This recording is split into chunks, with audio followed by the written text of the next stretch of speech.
To all those above me that watch over me, to all of you, my fave parapeeps on this side of the veil, welcome. This is Reverend Sean Whittington's Paranormal Ministry. I'm your host, Reverend Sean, the Rev. Welcome to my haunted house, my very haunted house. Been quiet today, though, but with the guest I have on today, you never know what might happen. Real quick here before I pull him on, quick announcement. I don't know if all of you have seen this video of the Polish priest in Canada who had to almost darn near physically throw out a bunch of police officers that showed up at his church on Easter, of all days, to try and shut his congregation down. And he was having none of that. Did get them off the property and said, don't come back without a warrant. But it was, for someone like me, that was a pretty upsetting video. And don't get me wrong, I backed the blue, but I thought that was a little ridiculous. So having said that, I had a 6-way Skype group meeting with some of the religious leaders from different areas of town here. A gentleman, very nice gentleman from the Black community, one from the Hispanic community, one from the Asian community, one from the indigenous peoples, and one from the Jewish community. And we all had a little, pardon the pun, powwow. And we came up with some great ideas. We're going to take a giant step back. This just telling people stop the violence is working, but not well enough. And so we're going to take baby steps in our approach as a giant group against the devil. And we're just going to ask everybody in our congregations to just look within yourself, dig deep, do some serious soul searching, regain that self-pride, that self-respect, and then make it a concerted effort to just respect everyone. Because you can't get respect if you don't give it.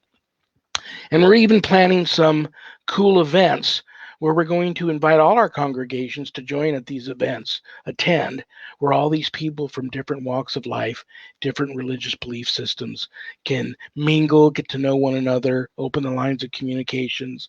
And I'm telling you, the devil is just hating this. I can feel it. So I'm already online. I have my headphones on, the meeting's over, and very often I just flip over to YouTube. I've got quite the musical playlist already on there because I listen to a lot of music. And YouTube just throws on recommendations on there. Due to the kind of music you listen to, Sean, we thought you might like this song. I get on my channel, and as soon as I pull it up, what do you think's at the very top of the playlist that YouTube puts on there? A song called Respect Yourself by the Staple Singers. Old song. R&B, soul, whatever label you want to put on it. Great song. And the song's been around for a while. I remember hearing it for the first time when I was a young kid. But listening to it again, number one, put your headphones on, crank it up. The bass line's phenomenal. But the lyrics to this song are so still right on and relevant for today. Just blew me away. And I love the story, the backstory on the Staples. The whole family is a family of pastors. That's how they got discovered, was playing at their services in their church. And would that have been a funky service to attend? Anyway, so that's my story. I wanted to tell all you guys that all of the religious leaders here in Vegas are doing our part to not only, respect the laws and do the social distancing and the masking and, waiting for the governor to decide what else he wants to, ask us to do, but at the same time, still try to keep our congregations going. People need that. So I'm going to offer up a quick prayer for all of the clergy I know, and I know a lot of them, and light a candle for them too. And I would like you all, if you want some good vibes from this candle, and this prayer, just reach forward, touch your computer screen, and close your eyes while I announce the prayer. Lord Jesus Christ, watch over those who are leaders in your church. Keep them faithful to their vocation and to the proclamation of your message.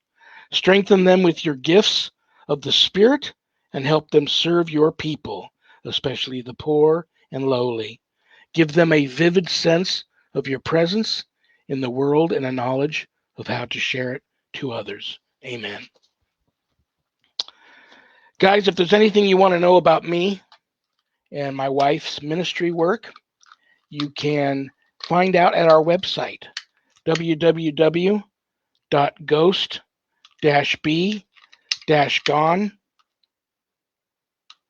That is our website. Big candle for all the clergy. And at the website, remember, my wife and I do not charge for our ministry work, helping people with their paranormal issues. I know times are tough, but if you notice the donate button and you're able to do so, click on it, send in a small donation. I promise you it'll be appreciated from the bottom of our hearts, and it will be put to good use, I assure you. In addition to being an ordained exorcist, I'm also a certified spiritual advisor, intuitive coach. If you're having issues of a spiritual nature, not necessarily attached to the paranormal, and you'd like to make an appointment to speak to the Rev about that, you can do that at the website. Don't leave without navigating over to the page called the WSE course/book. On there, you'll find the Ghost Store. And in the Ghost Store, you'll find cool things like this throwback ghostbegone.biz mug, t-shirts like the one hanging behind me, if you go for that sort of stuff. But scroll down to the bottom and you'll first run into my haunted autobiography, God, Ghosts, and the Paranormal Ministry. A true story inspired by spirit and divine intervention. And I quote, the scariest book I ever published. That was Annette Munich, owner of Stellium Books, my publisher. But please don't let that scare you off of purchasing a copy. Everybody that I know that's purchased it has loved it. Nobody's banged on my door and thrown their book back at me. But the beautiful thing about it is part of the proceeds of every sale of every copy of my book goes to support stjude.org and St. Jude's Children's Research Hospital in Nevada. And that is a beautiful, beautiful thing. And if you already purchased the book, you're a part of that support group, so God bless you. Scroll a little further down, you'll see the Worldwide Society of Exorcists, which I am a founding member. I offer a 12-week online college-level course, Introduction to Spiritual Warfare.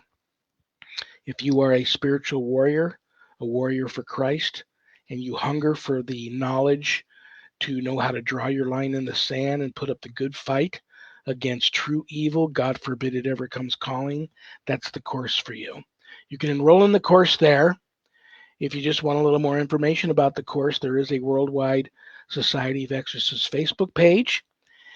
And please keep all of my former, current, and future students in your prayers, and all my graduates get a stunning diploma, certificate of completion, suited for framing, along with some other really nice, blessed parting gifts that you can only get from yours truly.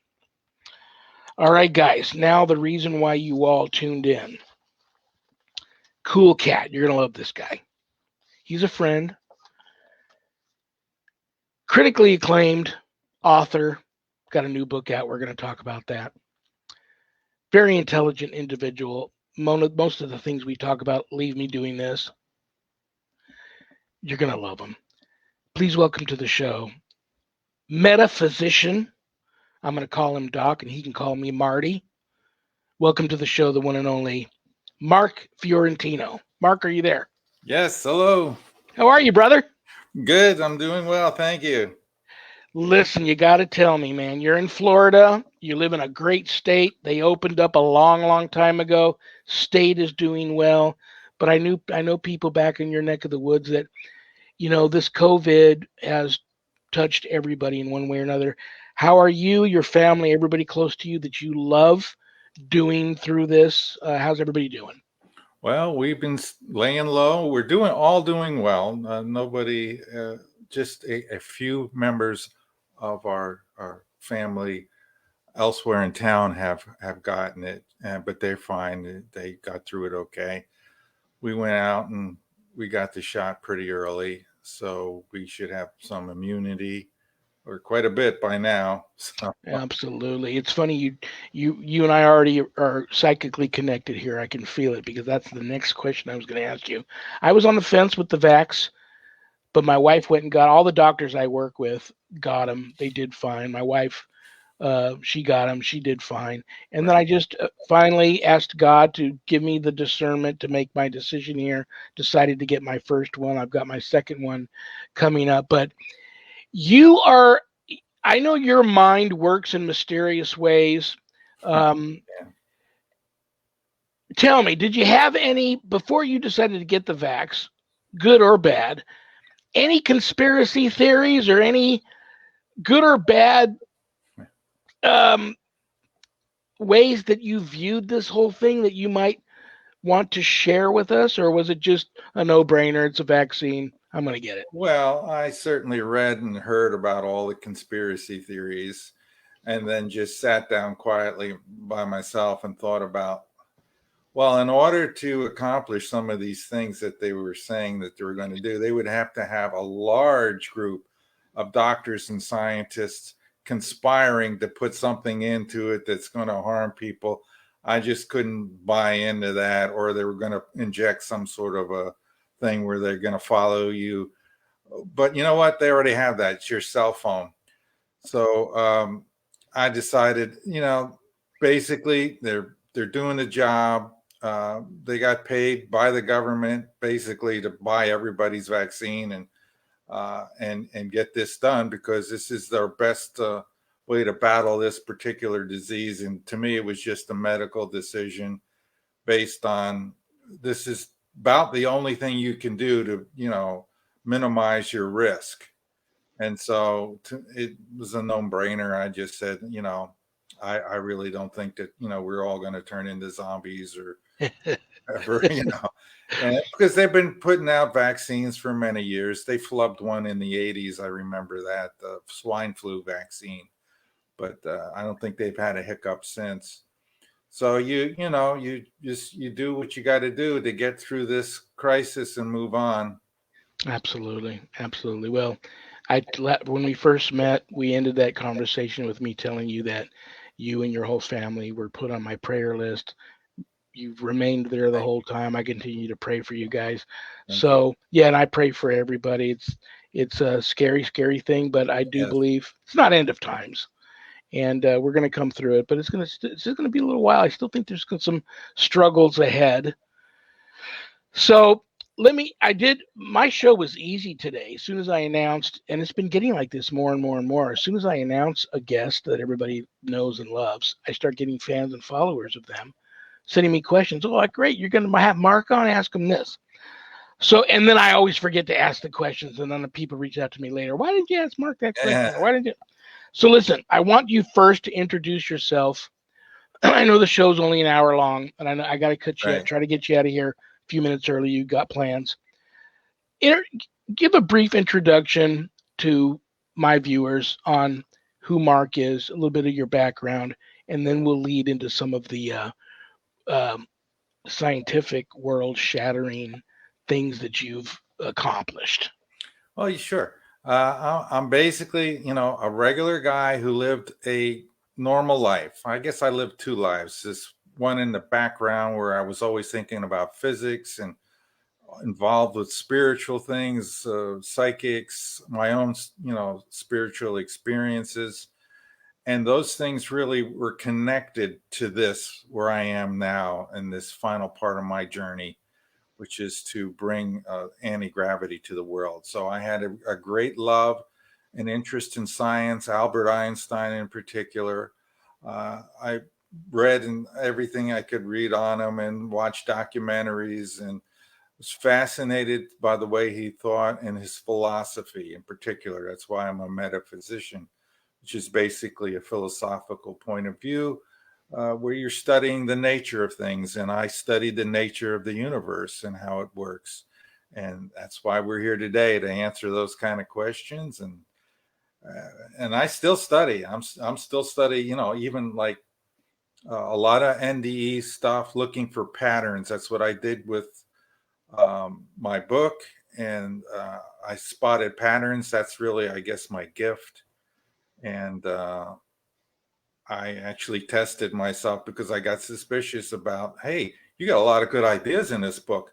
How did this happen to a guy who's lived a fairly ordinary, quiet life as a technician and a software guy and so forth, to all of a sudden come up with a whole lot of really good ideas and recognizing patterns.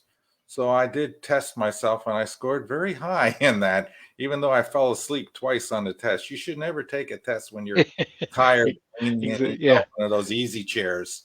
But I scored over 140 on the pattern recognition part, which is what I suspected that I was really good at, because I spotted a lot of patterns in Mother Nature, and as well as in NDEs and spiritual realm, because there's a much bigger picture than we see as mere mortals, as you well know. The scope is so large on the other side, other dimensions, other universes. It just takes my breath away sometimes when I think about it. Well, listen, this is what I want to ask you. Before the show's over, I'm definitely going to make sure people know where to get your book. I'm going to have you give an abridged layman's explanation on the, the main Einstein theory that you worked on. But now let's back up a little bit to some of the things you just mentioned. Let me make sure I'm not missing a question from one guy wants to know, is he also a paranormal guy? Does he get into ghosts and spirits? Yeah, sure. Somebody that knows you and knows you love Albert Einstein wants to know, what would he say if he had the opportunity to go to a seance and contact Albert Einstein? Would he be all for that, or not? Don't go for that sort of stuff. Oh gosh. I'm going to announce here I'm going to write a second book, and it's going to be a prequel to this book. And in that book, in the last chapter, I'm going to answer this directly and clearly. And I can say, you just broke it here on my show. Good for you. Yes, I can say that actually did happen, and I'm going to write it all in the book. Really? And I will tell that story to you, and it will astound you as it did me. Wow. I was shaking when all of that happened because I was not expecting it. If now I won't ask you to give away anything of that story. That does sound amazing. It's a great question. If to put your feet to the fire, if you were in the same situation now, or you were going into another situation like that, and you had an opportunity to ask Albert any question now, what question would that be? Well, he did answer it. This is a question, so I can answer this clearly and directly right now. Through the whole book, 4 years of writing the book, I would say, Albert, is gravity just as simple as I seem to see it as? Is it just a contraction of space? I kept asking, I kept searching the internet, looking for anywhere where he used the word contraction in an explanation. And I did find it, and I have it, and I've talked about it on many of the shows. I give a quote where I finally found that. But I can tell you, when he made contact with me, this is what he was doing. The psychic person was talking to me. She says, "Why is Albert Einstein doing this?" Huh. And I looked, I said, my God, he's answering my question. He's telling me it is a contraction. Gravity is a contraction of space. How would anybody know that? There is no way. Only in my head was I thinking that as I was doing the research, because it seemed to me that is the basic assumption, the basic reality, that gravity is a contraction of the fundamental field, which is the ether field, which is something he believed in, and what all of the greats before him leading up until 1905 believed in. And this person who knows nothing about physics and science would open with that kind of statement. It's pretty amazing. Would that open up an argument between Newton and Einstein, or would they both be on the same page?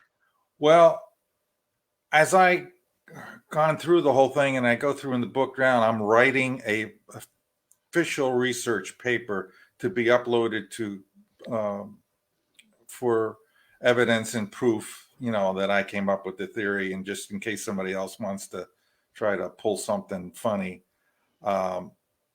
It's actually a combination. Newton was very much right philosophically, as well as Einstein. Einstein just extended what Newton had said about the universe being a machine work. It's mechanical. And my theory is all mechanical. And Einstein was on the same path, researching. See, that's why I kept reading about him, because I kept thinking, if he's looking, he's got to be looking in this area. So I was always studying for statements that would back up what I was thinking, like gravity is a contraction. He does conclude that, and he gets the idea from special relativity. And he used that to formulate his model for the gravitational, the general theory of relativity. He had a model in mind, and then he did the work mathematically. It was kind of abstract in a way, but to bend the space the way it needed to be to do this contractive bending.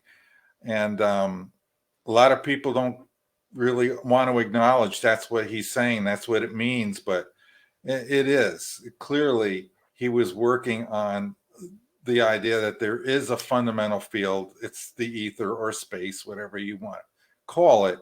And he did achieve the idea of the bending of space, but then there was still a mystery left to be solved. And that's what I did in the book I have now, and what I'm doing with the mathematics and the I'm not a mathematician, and I'm writing a program, and it's got loads of math in it. And I'm saying, how the heck do you know all this stuff? It's Brother, in my mind graphically, and I actually, you may not realize this. You are in your unique way, whether you're able to knowingly tap into it or not.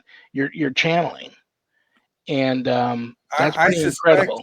I suspect it's something like that. I call it infusion, which is basically direct information coming out like a connection to God, which you would call channeling. I believe that I know more than belief. I know for sure there's a God. I know for sure there's a Jesus. I have no doubt. So I know for sure, with plenty of evidence in my mind anyway, that I accept, that the universe was intelligently designed. So all I'm doing is asking the creator. If you want to know how something works, you should ask the guy that built it. That's the guy who's going to know how it works. So for scientists to be, in the world where they don't believe in God, they're atheists, they're going to be blind leading the blind. Yeah. Where, as Einstein said, it's science without religion is lame. Religion without science is blind. So what am I doing? I've come here to merge religion with science and say that religion in the end is going to supersede science, because all the laws of physics, everything we have, all the material world is part of a God. That's just the way it is. That's the well said. Well said, brother. If Einstein were alive today, would he be? This is a silly question, I know. To the masses or people in your field and many that in fields related to what you're interested in, would he still be relevant, or would people mock him and kind of push him out of the way? I think they would probably just do like they did back then, which just kind of ignore him, and they had respect for him and let him do his thing, but they didn't really even bother with his unified field theory, which I just read over the other day, which is incredibly complex. And I did find the gem at the very last sentence. When I came up with my idea for the unified theory, one of the things that had to be resolved was the fact that all of physics relies on something called kinematics.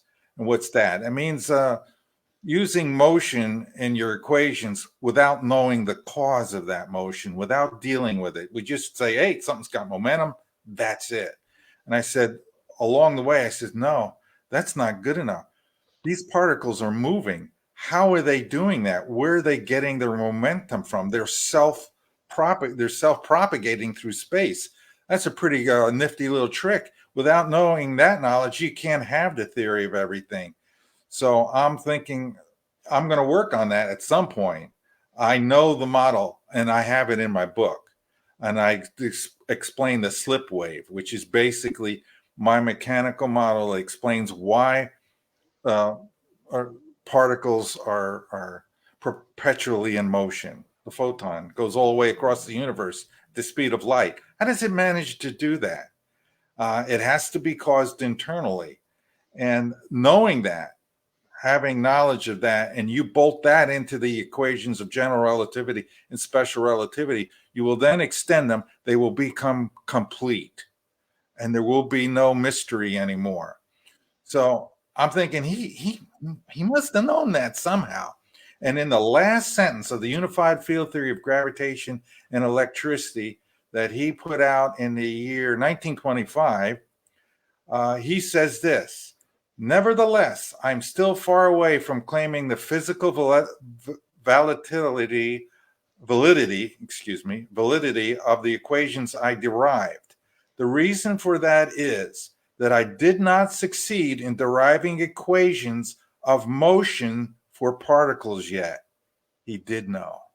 And nobody else even bothers with that. Physics, they don't care. And they don't want, and if you ask about it, they get mad about it. Yeah. And it's important. You've got to know why particles move. Well, let me ask you this. Whenever I talk to somebody like you about this stuff, and I joked about it earlier when I was promoting the show, I was going to refer to you as Doc today, and you were going to call me Marty, and I'd referred a little bit of, then it was funny. As soon as I started promoting your show, I go sit down to watch TV, and there's the trilogy of Back to the Future on. I'm like, this is just too weird. So I watched it again, 7 hours, sit in my new recliner. But it all comes down, it's still, all of those paths always end up coming back to space travel, interdimensional travel, time travel, all that stuff. And then so many other possibilities of so many other things fall into that salad bowl, that mixing bowl.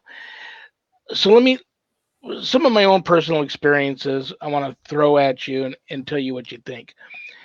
So time travel. Are ghosts time traveling? When I plan to go to Scotland to visit, and I go to an old Scottish castle, and I see and I communicate with a spirit who's 200 years old or older. What's happening there? That's fairly easy to explain. Once you pass away, once you separate from the physical body, from what I have come to understand is that you go to the other side, and there's many dimensions and levels of heaven and so forth, and less than heaven. And you are outside of time at that point. Once you separate from the physical material world, which binds you to a time segment, we're all living in this segment of time for our lifetime. Once you're free from that, you're beyond time. So you can go forward, back. It's just a matter of thought. So, and the only way that all can work is if time itself on the other side is all happening at the same moment. It's all occurring in parallel. And so, yeah, spirits, a lot of things, people go to Gettysburg and they see, at night or at dusk, they see troops moving around in the fields, in the forests on the other side of the battlefield or whatever. It's still like happening for them in that time. And you see that intrusion into our current time. So what do you call that? You don't call that alternate universe. You call that parallel snippets of time or Yeah, parallel parallel time. time intruding on current space and time. It's So these part of the bigger some picture. people, a lot of people have experienced what they believe are these interdimensional beings, whether it be ETs or the Right. demonic angels, what have you. What are they in your professional opinion? As you and I believe, as you and I speaking right now, you're channeling. What do you believe's going on there? With because I'm in the midst of a phenomena right now where a lot of people are being visited by a wide range of entities, either as they're falling asleep, being woken up out of a dead sleep, and in the midst of an encounter, or as they're waking up. And some are violent, some are sexual, some are just come with us. We have things to show you. Is it all the same being, or do you believe it's different beings? Are they aliens? What's your gut and your channeling discernment telling you about that phenomena? All of the above, number one. And have you ever heard of the book Urantia? No, I have not. Hmm. That's kind of dealing, and I'm just started reading it now. It's quite large. It's like 2,000 pages. Wow. But it was channeled by supposedly an alien. So, I'm always investigating. I'm looking for patterns in near death people of spiritual mediums, so forth, looking for common ground amongst all these things. And so in this book, it basically says, yeah, there's multiple universes, there's multiple dimensions. And so there's degrees of materialism and less material, higher frequency worlds. So you've got aliens who some or most are very psychic. And when you get to that level, you get more connected to God. And they look at God as a universal being, not just as a creator, but as a personal God too. There is no separation. It's not like some of the older viewpoints we have philosophically, like Einstein, who thought God was just he created the universe and then just sat back and watched it from. No, he's still there. He's actively involved everywhere. Let's just say uh, it, you are at the center of his attention. I am at the center of his attention. We all are. Everybody on this planet, every grain of sand on every planet, everywhere is at the center of God's attention. Where there is nobody that escapes the view of the creator of all there is, all the dimensions, all the realities, all the ghosts, all the interdimensional creatures. And I talk a little bit about that in the last chapter, or the second to the last chapter. Well, no, it's the last chapter, the Stargate stuff. And I look at it from the approach of a scientist who would actually build a device. So I explain that in some detail. But yeah, to answer your question, it's basically just about everything you can imagine in some way, shape, or form is out there, and they have abilities to, the advanced civilizations are using stargates. Other ones are using psychic abilities, and they communicate to people here and through, hypnotism. Like Urantia, I think came from somebody in the Midwest somewhere that was going for therapy. They hypnotized him, and all of a sudden they fell into this trance, and they spit out this book. The guy just copied it down, and it was like in the 50s. It's a while back now. This book's been around for a while, so I'm researching that right now along with the other stuff I'm doing. Yeah, it's if I get like even watching, and I know this everybody's going to think this is really silly, but I'm watching the three Back to the Future movies, and even there's parts in those movies where things are happening. I'm like just borderline, almost getting it's almost losing me certain things when you talk about all that, and I'm thinking, like, I don't know if you and I have discussed my doppelganger issue, And people, I have now talked to other guys like you that said, no, what you've experienced could very possibly be just an alternate reality. Yeah. So let's say, in your opinion, what is this alternate reality, and is my wife seeing me like this, sitting at this very desk, sometimes working in my office when I'm either not at home or in the bathroom or outside, and she thinks it's me. I look up hard at work so she doesn't disturb me. Then she goes off somewhere to be surprised by running into the real me or the me in her reality, and goes, I just saw you in your office. And so then we've seen spirits afterwards, apparitions afterwards, and we thought it was all spirit related. And I've talked to other gentlemen like you that said possibly, but very possibly, it has nothing to do with the apparitions at all, and it's um, uh, an alternate reality. So if that's the case, and what's going on there, and then I think about time travel, and if I could go back in time, could I talk to me then, or could I go into the future and look like I'm now, but talk to me as a 90-year-old man in the future? Can I do that? Um, who is this that's sitting in my desk? Is there a way to communicate with that person? All that stuff is just uh, It creates circular thoughts that get very mind numbing. yeah, I do think it's possible. And I talk a little bit about that in the book, and particularly going backward in time. I highly recommend that we don't do that. I think there's moral and ethical issues that really bother me about that. I do believe now, I didn't always believe this, but I do believe now that it is actually possible to go not just forward in time, which significantly easier to do, I think, than going backwards in time. really interesting. Backwards in time is very dangerous. You know, you got the butterfly effect. You can eliminate yourself. If you don't do it right, if you're sloppy, uh, things turn out unexpected if you get back into this time. Things that you didn't quite anticipate could go wrong, and you have a big mess on your hands. And potentially, theoretically, you can contaminate the timeline so bad it ceases to exist.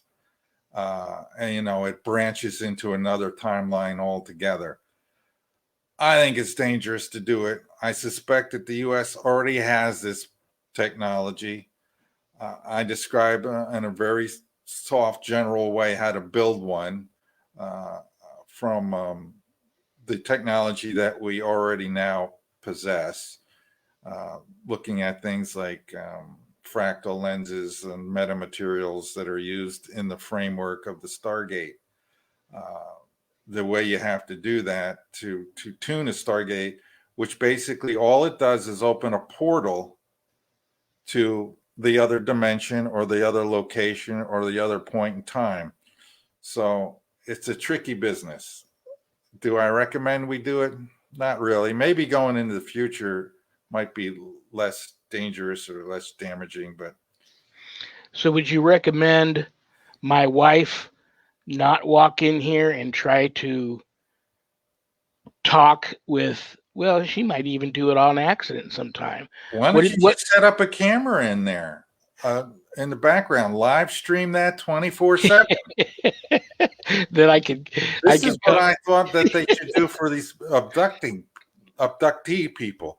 It says, look, you've got to set up ranges or areas away from that person and watch, because if aliens are coming into your house every other night, they can control the thinking of everyone in the area. They can control everything physically. Their mental powers are godlike compared to what we can do. And so you got to set ranges away from them and watch that house to an area that's out of the sphere of their influence. So then you could maybe catch them in the act of doing this. That would be great footage to have for people who are claiming that they're getting abducted. I say, hey, we need to start taking them seriously and see if we can validate this and catch them in the act. But you got to do it with layers of cameras. You know, the ones right in the rooms will probably be disabled when they come in. But if you go like 100 yards away and you have another set watching the house, that may catch something. Oh man. So I'm recommending with you, just put a camera in there, stream that live with a recorder. You know, I got one here at the house, and it records for like a month at a time, and then it finally, when it, you know, and she sees you in here or in that room one day, then play back the video and see if it's on there, if there's something, anything. You know, you always talk about if there's, like, even in my day job, a doctor would rather, if I bring one of my dogs into the animal hospital for a surgery, let's say, and I scrub in and assist on surgeries all the time, but they would rather I not do it on one of my own dogs. So having said that, you get the advice all the time from people not to investigate your own home. And I already suspect my house is very haunted, as my wife suspects that. So her and I would have to have a powwow over that, discussing how we might want to do this. And are we ready, really, really, really ready to see what we might see? Well, I would think with you dealing a lot with the paranormal, and you know, they're hitchhiking or picking up on you and they're coming home because there's somebody that they can have contact with and engage. That's what we feel. Yeah, I mean, how about this past life stuff? So many truly gifted psychic mediums, some that have reached out to me out of the blue that I've never been introduced to before, who couldn't possibly know some of the things about me that they know when they reach out to me. I've been told about several different past lives that I have lived. Now I'm living this life now. Is there a possibility of interacting with yourself from past lives? Or not, because that's just another form of time travel and you're just you, but in another reality anyway. Well, from what I've heard from NDEs, they confirm reincarnation and past lives very often. Again, all of time is happening at the same moment. So there is one statement that's been going around a lot is that you're actually living all of your lives at once. And that gets pretty tricky. So, you know, it's possible to, you know, through maybe hypnosis or something, or out of body or whatever. Do you like that? Do you like the whole, some people are just, you know, I know some very talented hypnotists and doctors who've learned how to hypnotize people that use it in their practice. And definitely past life regression is big on the list of when it comes to hypnotism. Do you like all that, or not a big fan? I don't think I'll do it. Not through hypnosis, because I don't like losing control of my noggin. Yeah, absolutely. I like to keep this guy in control, and and I'm fascinated by the past life stuff. I have no doubt that that's true. I have no doubt of that. But would I go and do it? No, I might ask a psychic or a medium a specific question about, you know, they've told me stuff before and okay, I don't remember any of that, but that doesn't mean that it didn't happen. It's just, you know, when you're born into a new life, you go through the veil of forgetfulness and you just don't remember your past lives. So this ghost, so you encounter a ghost, that's just one reality for that person. And he could still be living the essence of that person, the soul of that person could still be experiencing different lives, while one of those realities and one of those lives is as a ghost in a Scottish castle. Right, right. Wow. There's a level of consciousness that, God will let you stay there for as long as you need, and when the time is right, you'll be collected, because nobody's going to want to stay a ghost in between worlds forever. At some point, when you've gotten what you needed out of this whole experience, you return home. And psychics, as you know, will talk to some of these spirits and say, it's time to cross over, go into the light. That's really where you want to go. For some reason, these people don't do that. They stay attached to the physical world, and they want to keep staying here. I read about a case of a Japanese soldier who was living in one of these houses on one of the islands near Japan.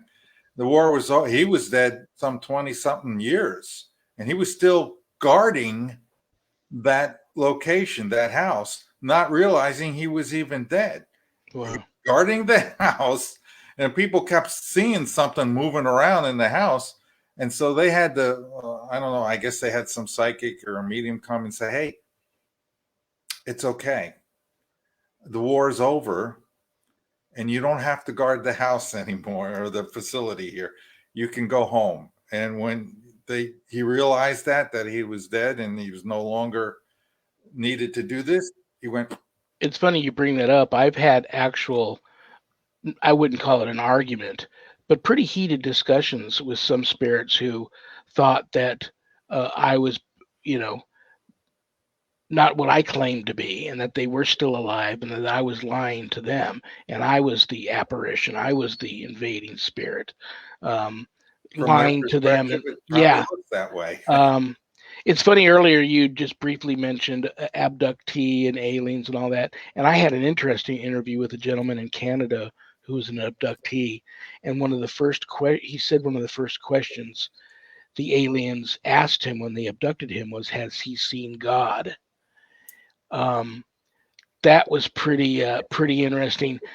What are we doing on time here? I don't want you to get late for your appointment later. We got about 10 minutes. I want you to, real quick, for some of the cryptozoology guys out there who now have become everything under the paranormal umbrella because they've gone out to look for Bigfoot, and they've encountered all kinds of different types of paranormal activity. But for a long time, there's a lot of these sightings that are coinciding with UFO sightings. So, of course, people now tie them together and think Bigfoot is either alien and being dropped off here occasionally, and we catch him and then he's gone. We might see him and then he's gone.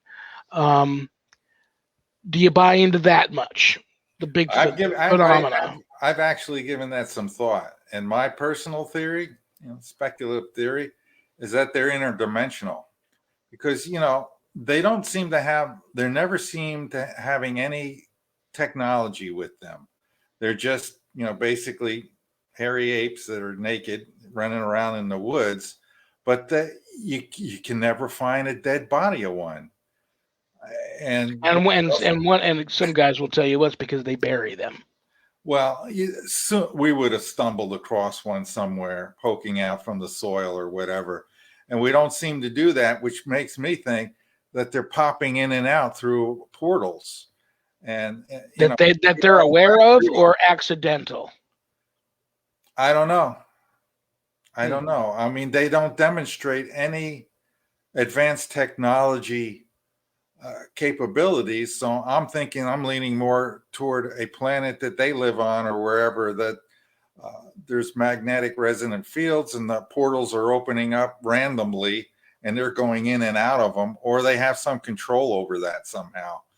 But that's way out there, speculative theory on my point, only because people claim they keep seeing them, but we don't really have any actual pictures yet. But there's people claiming they've seen them and whatever, and but nobody could ever actually find them and nail them down on or bring them in.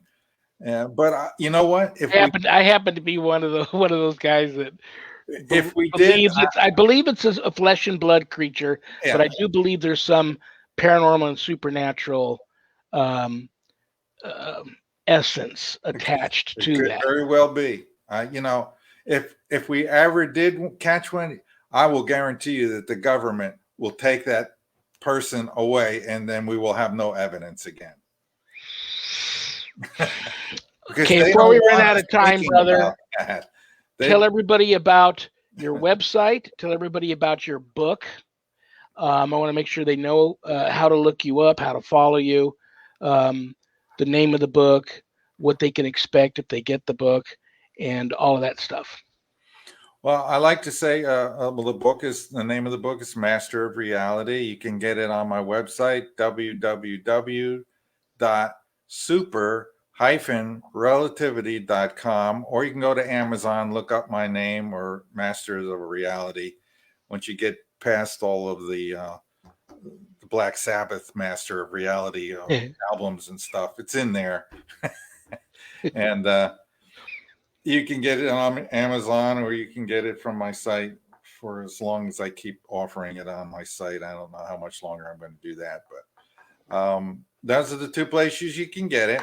And I would like to say, don't be afraid of the book, because there's science in it. I wrote this book for the layman, and there is lots of science, and there's even more conspiracy theory things, and there's some great technology advancements. And of course, if you're interested really on the way, understanding how the world, this physical world works, and understanding Einstein's great search for the unified field theory, and finally finding that solution, that adventure. If you want that adventure, then you should get my book, because nowhere else are you going to find the solution to the unified field theory. Well, what does that going to do for us, for mankind, knowing that and harnessing that knowledge and putting it to practical use? Well, you want to know you want to understand the unified theory. So it's an act of evolution for mankind. And once you understand this, then the real thing that everybody really, really wants to know is how to make this happen. Expansion, the opposite of gravity, which is anti-gravity. And that's my primary focus in doing all these shows and everything. I am trying to bring anti-gravity into the world. And that has a lot of real world applications for people. Supercars. Absolutely. And if we need to get off this planet in a hurry to another planet, that's the way to go, because you can use that same technology, the anti-gravity technology, to break the light speed barrier.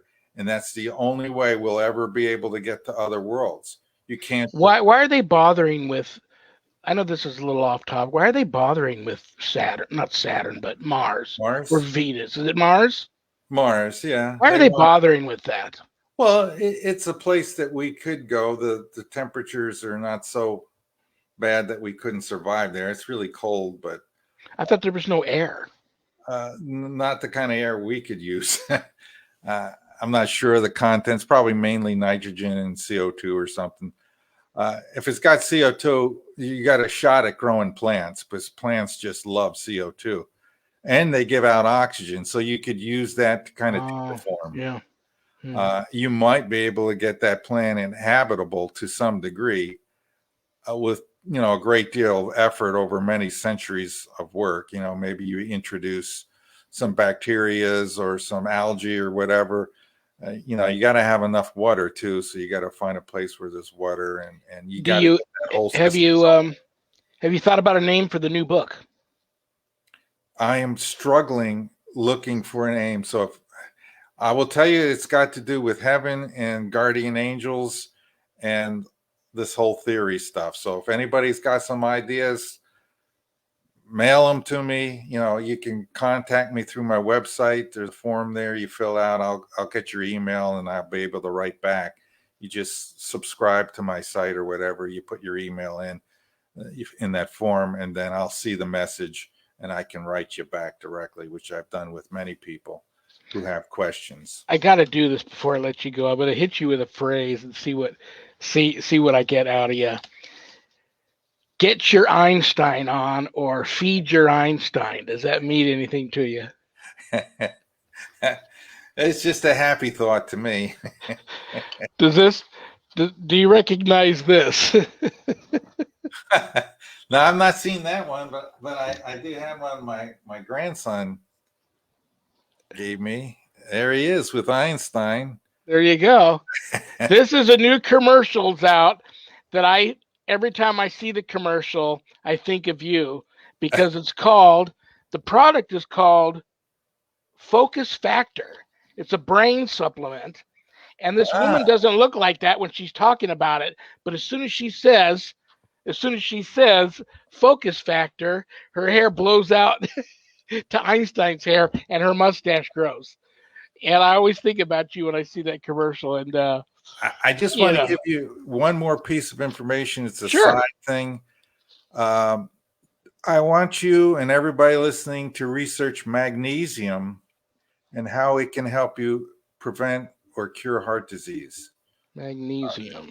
Magnesium cures heart disease. Type that into Google. Look it up. There are many people who have done research with this supplement, and I use it, and it's cured my problem with kidney stones. Oh, wow. I haven't had a kidney stone in 7 years, and I had 16 before. Holy cow. Magnesium. Okay. Magnesium is like a real well-kept secret, and it can help save a lot of people's lives, I think. So I want everybody, I'm not sure how I can recommend. Any side effects that you know of with, can you OD on magnesium? Well, you can OD on anything. You can OD on water if you take too much of it. So, It's called drowning. Yeah. Yeah. So, I know. I'm a smart ass. I take about 700 milligrams a day, but and I think that's about what some of these articles recommend. It's just that our society is over the years, starting in the 30s and 40s, our soils were depleted of magnesium. And then I think what happened was, without the magnesium, if you read the whole story, magnesium removes calcium from the soft tissue. This is really important because if you have calcifications in the arteries and in the before I let you go, we've got just a minute left. I know you've got an appointment. You say that, like, for instance, my wife, who had one of the 3 very rare forms of cancers she had, one was medullary thyroid cancer.